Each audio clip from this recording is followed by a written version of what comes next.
Bismillahirrahmanirrahim. Assalamu alaikum viewers. My name is Sara and I am a level 1 student at Enhanced School Islamabad campus.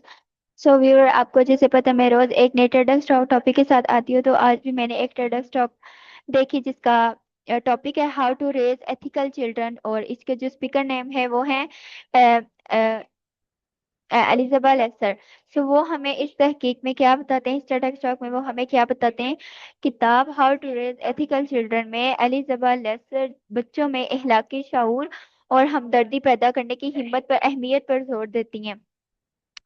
वो बताती हैं कि इखलाकी इकदार सिर्फ कवानीन या सराहों के जरिए नहीं सिखाई जाती, बल्कि वालिदैन के जरिए अपने रवैये, बातचीत और गौर व फिक्र के जरिए बच्चों में परवान चढ़ती हैं। बच्चों को उनके अमाल के नताइज समझने, दूसरों के जज्बात को महसूस करने और ईमानदारी और इंसाफ के उसूल अपनाने की तरगीब देकर वालिदैन का मजबूत इखलाकी शऊर कायम कर सकते हैं।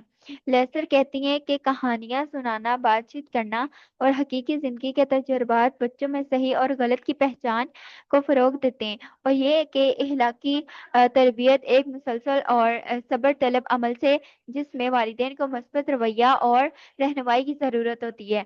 सो ये TEDx टॉक बताने का मकसद ये है कि जो यानी कि बच्चों के अंदर जो मतलब यानी कि जो उनके अंदर आदत होती हैं उनको यानी कि वालिदैन यानी कि अपना रवैया बच्चों के साथ अच्छा रखना चाहिए वालिदैन को, ताकि बच्चों में यानी कि हर चीज़ मतलब बहुत अच्छी हो। और ये थी आज की मेरी TEDx टॉक। उम्मीद करते हैं आपको पसंद आई होगी। मिलते हैं किसी नए TEDx टॉक के रिव्यू के साथ। अब तक के लिए अल्लाह हाफिज़। पाकिस्तान जिंदाबाद।